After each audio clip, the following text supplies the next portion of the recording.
네, 말씀드린 대로 철도 노조가 나흘 동안에 파업에 돌입을 했죠. 이러면서 열차 1,170편이 취소되기도 했습니다.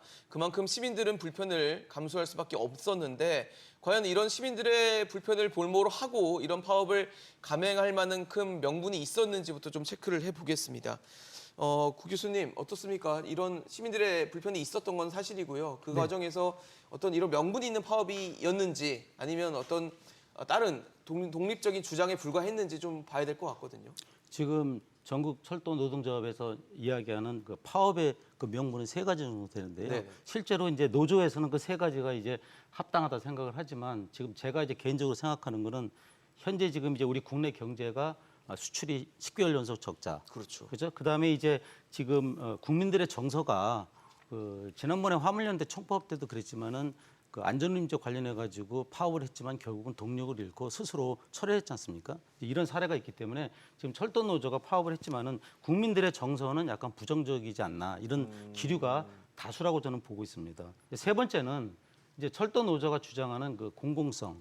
그 공공성을 훼손하는 좀 여러 가지 뭐 상업윤리라든지 뭐 운영의 통합이라든지 예. 뭐 유지보수 문제 이런 문제를 들고 나오지만 실제로 공공성을 주장하면서 공공의 복리를 저해하는 집단 행동을 한다는 것은 어떻게 보면 스스로 약간 엎여 있는 행동을 하는 게 아니냐 이런 쪽 생각을 해봅니다. 그래서 공공의 저해가 될 수도 있다 보시죠. 네 맞습니다. 네.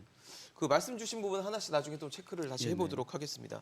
정영근 대표님은 어떻게 보셨습니까?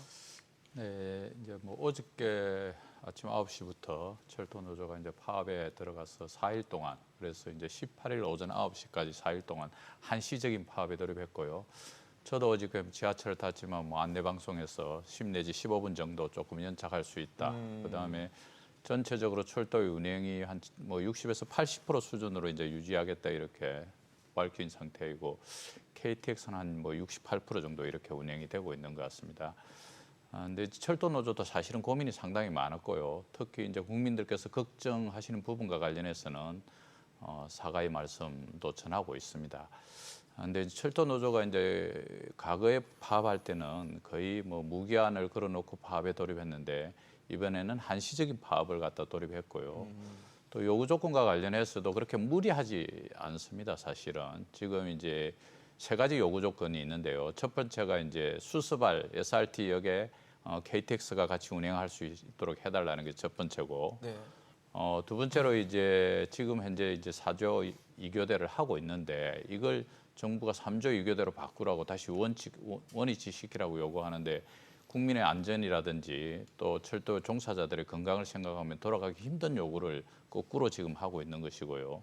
또 한편으로 지금 여러 가지 임금이라든지 교수과 관련해서도 사실은 뭐 역대급으로 진전이 안 되고 있습니다. 이런 구조 속에서도 불가피하게 좀 파업을 결정한 것과 관련해서의 고민이 상당히 많았다. 그 중에서 특히 이제 지금 SRT가 9월 1일부로 이제 그전에 경부선과 호남선만 다니다가 전라선이라든지 진주, 창원, 포항 이런 데 다니게 되었습니다. 그래서 그 지역에 계신 분들은 상당히 이제 SRT가 와서 강남 가까운 지역으로도 갈 수 있으니까 좋다 이런 견해도 있는데 여전히 그러다 보니까 부산에서 서울로 다니는 SR이 줄어들 수밖에 없는 거죠. 그래서 그래서 그 부분들과 관련해서 좀 KTX가 역할을 하겠다 이러기 때문에 명분적인 측면에서 저는 부족하지는 않다고 보고 있습니다. 명분은 있다. 네. 어떻게 보십니까, 선생님? 근데 사실은 저는 명분도 부족하고 타이밍도 좋지 않다라고 봅니다. 타이밍까지. 근데 사실 근본적으로 보면 여기서는 민영화 반대라는 그동안 늘 있어왔던 이슈를 제기하면서 지금 앞서서 이제 뭐 세 가지 요건에 대한 이제 조목조목 다 해주셨습니다만 지금 타이밍이 좋지 않은 게 우리는 지금 수출도 좋지 않고 내수도 좋지 않아요. 그래서 아마 올해는 역사상 가장 낮은 아마 전쟁이나 이런 이제 위기를 제외하고는 1% 초반인데 지금 아마 어제 이제 지하철 이용하셨던 분들도 불편하셨겠지만 화물 운송 열차가 단 하루 만인데도 불구하고 뭐 20%대로 뚝 떨어졌어요. 운행률 자체가. 맞습니다. 네. 여기에는 주로 이 수출입 물동량이 이제 막혔다라고 보시면 되는 거고요. 여기에다가 지금 가장 그 정부가 걱정하고 있는 게 지금 부동산 경기거든요.